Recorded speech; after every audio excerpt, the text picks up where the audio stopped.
Bonjour, ici Magali de La Vie et les Rêves. Alors aujourd'hui j'ai envie de te parler de la force de l'engagement. Si tu as des objectifs que tu n'arrives pas à réaliser ou un blocage pour passer à l'action sur un sujet particulier, je pense que cette vidéo peut t'aider.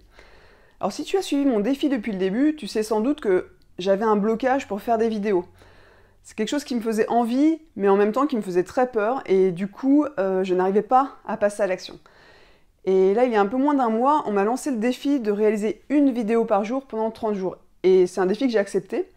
Et aujourd'hui, j'ai réalisé 26 vidéos. Et très sincèrement, vous m'auriez dit ça il y a un mois, je ne l'aurais pas cru. Et comment j'ai fait pour réussir à réaliser quelque chose qui, il n'y a pas si longtemps, me semblait impossible, c'est que je me suis engagée publiquement. Dans la première vidéo de ce défi, j'ai annoncé le challenge. Et ensuite, j'ai partagé cette première vidéo très largement. Et si j'ai fait ça, en fait, c'est pour mettre toutes les chances de mon côté pour ce défi. Parce que s'engager devant les autres, c'est l'un des moyens les plus puissants d'atteindre ses objectifs. Je suis quasiment certaine que si je ne m'étais pas engagée, je n'aurais pas atteint cet objectif parce que j'ai eu des journées très compliquées où j'étais en conférence du matin très tôt jusqu'au soir très tard.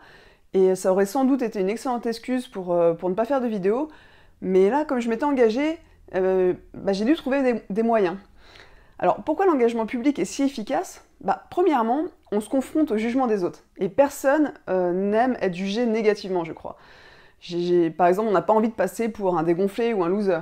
On a envie de renvoyer une image positive aux autres, et ça, c'est un vrai levier de motivation. En fait, c'est un peu le côté bâton. Si je ne réussis pas à mon défi, ça va pas être cool pour mon ego. Deuxièmement, on crée une interaction qui peut générer de l'enthousiasme. Et ça, c'est plutôt le côté carotte. Sur mes vidéos, par exemple, il y a des gens qui m'ont contacté pour me dire qu'ils étaient très contents d'avoir visionné les vidéos et qu'ils avaient hâte de voir la vidéo du lendemain. D'ailleurs, je remercie Isabelle, Karine, Kederico, Elena et tous les autres pour leur message d'encouragement. Et du coup, en fait, ça c'est vraiment motivant pour continuer. On est comme porté. Alors voilà, si tu as envie de réaliser quelque chose et que jusqu'à présent tu n'as pas réussi à te lancer, eh bien, je t'invite à t'engager aujourd'hui publiquement à le faire. Alors ça peut prendre la forme d'un défi 30 jours, mais ça peut aussi être de participer à une compétition ou de t'inscrire à un concours. Ce qui est important, c'est de diffuser largement le message de l'action que tu vas entreprendre.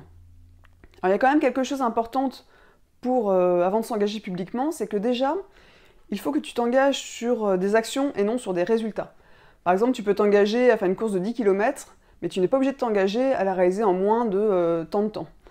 Deuxièmement, il faut que tu choisisses un objectif qui ne dépend que de toi.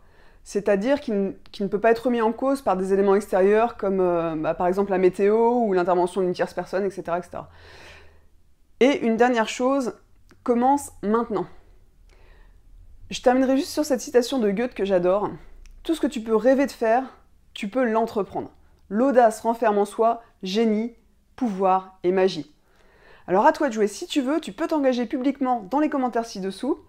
Et puis si tu as aimé cette vidéo et que tu penses qu'elle peut aider d'autres personnes, n'hésite pas à mettre un j'aime ou à la partager. Et pour aller plus loin, tu peux télécharger le guide 4 étapes pour réaliser ses rêves en cliquant sur le lien ci-dessus. À bientôt!